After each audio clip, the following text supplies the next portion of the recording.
Welcome to Wisdom Inspired, a podcast designed to help high achievers to eliminate burnout and overwhelm. Now let's prepare to open our hearts, our minds, and our notebooks to receive today's wisdom. Wonderful Thursday. Welcome to the call. So let's jump right in. All right. So we've been on this journey of lessons of a tent maker, lessons while in pursuit, lessons in the losses. And we're going to continue with this theme of the lessons.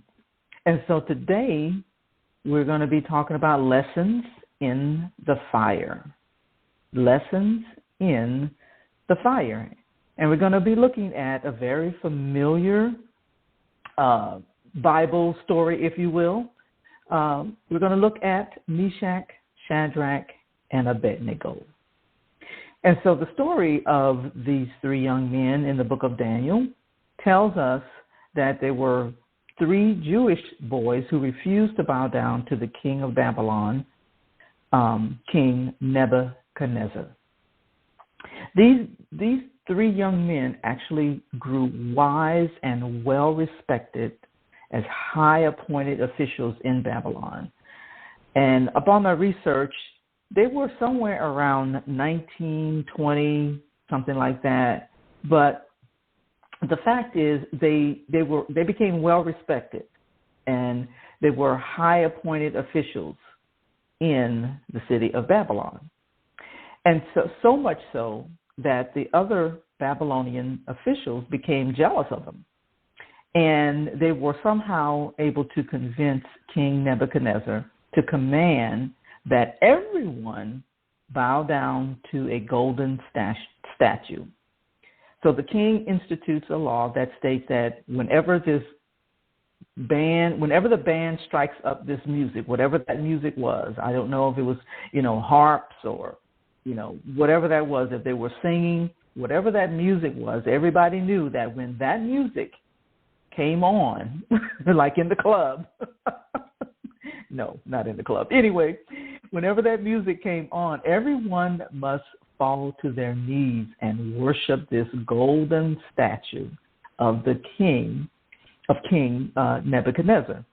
Now, I was thinking about this. I was like, well, how do they actually know that these three young men were not going to do that?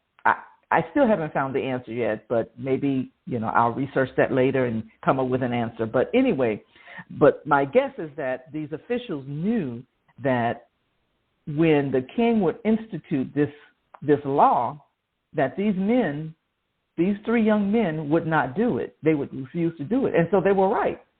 And so when these three men refused to bow down and worship the idol of Babylon, King Nebuchadnezzar had them thrown into the fiery furnace, which was heated up 7 times hotter than normal. You heard me say hotter than normal. And I was thinking about that. It's like, so the furnace that they were thrown in was likely used to fire bricks or smelt metal.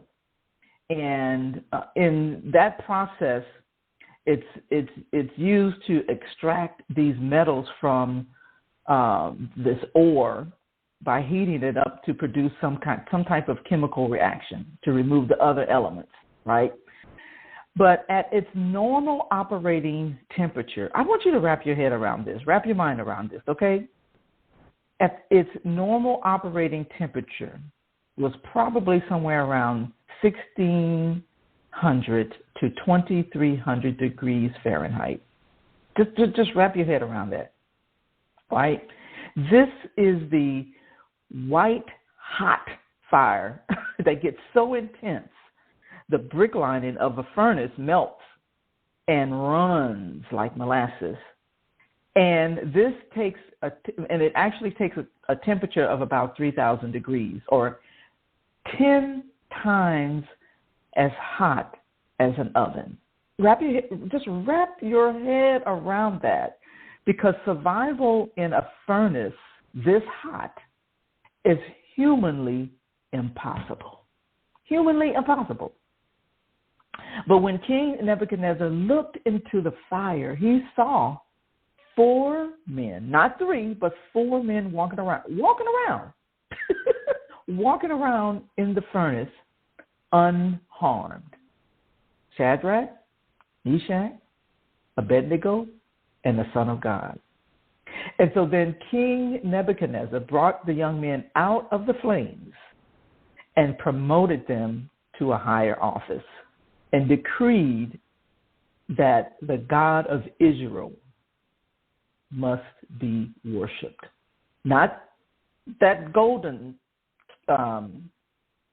statue, but the real God must be worshipped.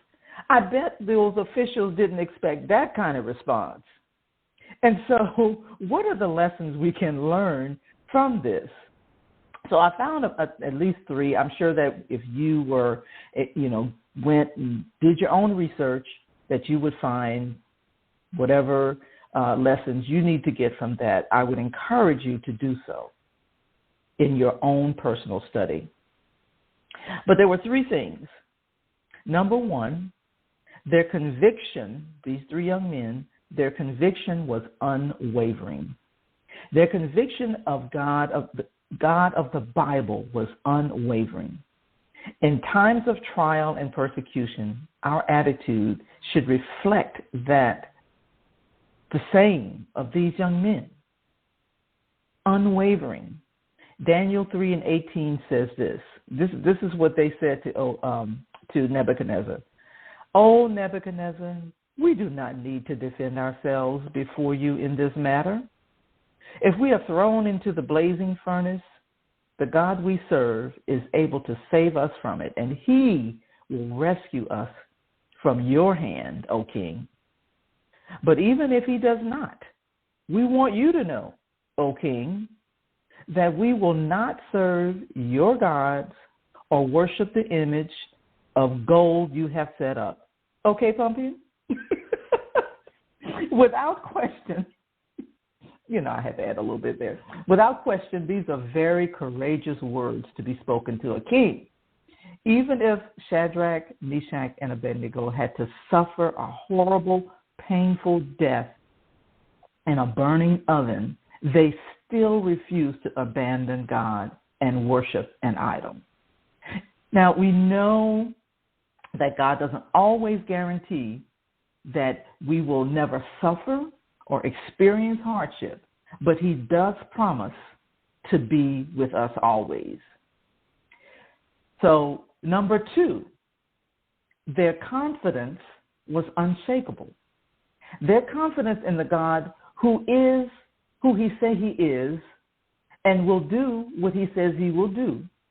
Shadrach, Meschach, and Abednego had faith in that God, and that God would save them. They had that Romans 4:21 kind of faith that says, I am fully persuaded that he had promised and he's able to deliver what he says he will. Now I'm paraphrasing, but if you go and look at Romans 4:21, it says, and being fully persuaded that what he promised, he was able also to perform. That's the kind of faith that they had. They relied on the only one who had the power to deliver them from this situation. Their acknowledgement of God over the world's most powerful king resulted in God's supreme power being revealed to those who did not believe. Their faith demonstrated that God is able to deliver. Lastly, their obedience was costly. For their refusal to obey the king's decree to bow down to this idol, 3 charges were brought against them. Then the penalty for their actions was death. They were adamant about it, and they refused to heed to the king's commands. They said they will not serve this King Nebuchadnezzar's gods, and they refused to worship that golden statue. As believers, we know that God is able to deliver. However, in his sovereignty, in God's sovereignty. He doesn't always do so. Romans 5 tells us that God may allow trials and difficulties in our lives to build character, strengthen our faith, or for other reasons unknown to us. But Nebuchadnezzar was astonished that the fire did not consume them. And he was even more amazed when he saw not 3, but 4 people. 4. He said, "Look," he answered, "I see 4 men walking in the midst of the fire, and they are not hurt. And the form of the 4th one is like Son of God." And so the chief lesson of this story, I believe, of Shadrach, Meschach, and Abednego is that as Christians, we will never be able to bring the world to Christ by becoming like the world. And I don't know what fiery furnace you're experiencing today, but if we're able to, if we are to put before the, if we're put before the fiery furnace, we can reveal the one true God who can deliver us from it. And in this story, Meschach, Shadrach, and Abednego demonstrated obedience in the face of incredible danger. And they were literally thrown into a fiery furnace, choosing to be obedient to God instead of obedient to King Nebuchadnezzar. And it's really not unimaginable to envision a world in which we may need to choose between obedience to God and obedience to a law. We're in those times right now, or at the very least, obedience to societal acceptability. That's where we are right now. So you got to choose. You got to choose whether you're going to be obedient to what God says or the opposite. You can't be in the middle. You can't. You're going to have to choose. All right. So, with that said, I hope this has encouraged you. I hope today's wisdom has inspired you. That is always our prayer. And as Coach Dorothy said, remember to go to wisdominspired.net to find the links to the other platforms where you can listen to previous episodes, subscribe, and leave us a review. And if you'd like to know more about our virtual co-working and collaborating community and how you can benefit from the resources and transformational coaching, send us an email to hello@aaccoworking.com. With that said, meet us back on the line next time, same place, same station, with more Wisdom Inspired. Have a wildly productive day. I hope you enjoyed the episode of Wisdom Inspired that was brought to you by the AAC Co-working Community, a virtual community designed to support female entrepreneurs, business owners, and freelance professionals. For more, go to wisdominspired.net.